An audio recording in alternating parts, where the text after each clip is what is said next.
We laugh because Tani is a princess, and why that's so funny is she's just not a princess at all. You know, she acts like it. Sometimes her hands go up in ways that you don't see from soccer players, but she gets in around the box, and she's relentless. She'll tackle anything. She'll go through anything. But what's so amazing about Tani Costa is her ability to put a ball in the back of the net. She is a true finisher. She's the one that doesn't need to break through the back of the net like Katie Shepfer used to do. She's the one that would look up and find that little corner and just gently roll it in and watch the goalkeeper just crumble. And Tani's got a gift in scoring goals. When Tani comes off the bench right now, you see our whole team lift. Their spirit lifts, and it's almost like a six-man situation. You can make an argument for Tani Costa being the starting lineup. She has been one of our best, most consistent players all season long, but I would argue that her role right now is more important for us. And then the other thing about Tani is she's become a leader for us. She gets in, she encourages Maya and Shram and M. Hurd, and again, we had conversations with these guys, and they look to Tani for that boost. Tani Costa.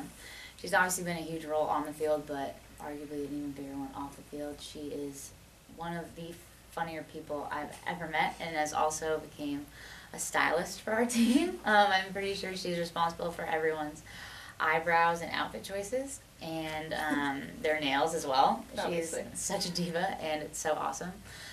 And calls her princess a lot at practice, and it's so fitting. One of the most memorable moments on the field, I think, is when she rocks her leggings with no shorts at practice. She'll be in a complete flout fit with blue leggings, a sweatshirt, like a sock around her ears to keep her ears warm, and no shorts. And it's absolutely fabulous. And pink gloves. You're right, she loves pink. I've known Tani for a long time. I've played with her in the regional team and stuff when I was like a 14-year-old, and when I was looking at Penn State and I found out she was going there, it was even more of a reason for me to go there because she's so awesome. She's one of the most deadly attackers in the country. I hate marking her at practice because she's so good at spinning you, and if she gets the ball in the 18-yard box, you can just count it as a goal because it's going to go in.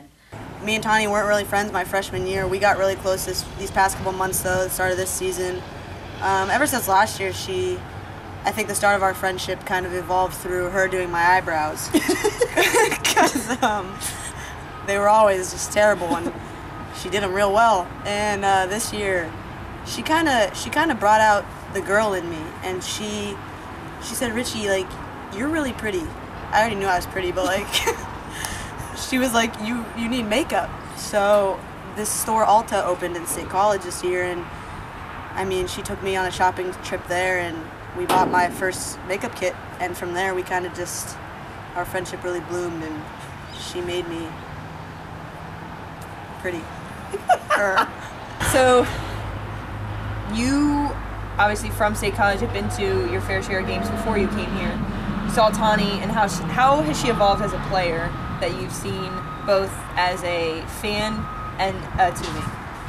Well, I remember at camp, when I was at camp probably about 3 or 4 years ago, and we played in the All-Star game that we had at camp, and she was one of the Penn State players that played in it, and I remember seeing her then and being like, wow, she's really, really good. And then from that point on, I watched her at the following games that I had went to, and she always impressed me. She never failed to do that, and I think coming onto the team and being able to play beside her instead of watching her was a really great experience, and I just learned that much more from her from being able to play with her instead of watching her. So you're Penn State's first ever Hawaiian recruit.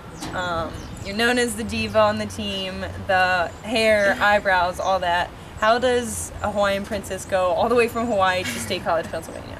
Honestly, it was easy for me. You know, I came here and I visited back in high school, and I instantly fell in love with the campus, the community, the coaches, the team. It just felt like a second home for me, and I knew after visiting here I didn't want to go anywhere else, and I found my second home. And I mean, it was difficult, the transition. I didn't really understand winter very much, but I do now, and it's okay. Culture shock, but you know, I took it and I roll with it, and I've learned a lot, and this place has taught me a lot. So Last couple games here, what game sticks out most in your mind that you can just play over and over? I would say definitely last fall, Sweet 16 on Jeffrey Field against Michigan, and they took us to PKs, and you know, we missed our first two, they made their first two, and I was the third kicker, and I walked up. I personally love PKs, so I was really excited, and I knew I had to make it for, you know, to keep us in it, and I made it, and it was, I think, the energy from the crowd and, you know, from my team, and I looked at Aaron McNulty, and I think that really, like it changed it. You know, we missed our first two, but we still believed after I took that PK and I made it, and then we came back and we made our last PKs, and Aaron McNulty stopped their last PKs, and we ended up winning. So that was just unbelievable. You know, so many tears of happiness, and sent us on one step closer to the finals. So that was memorable.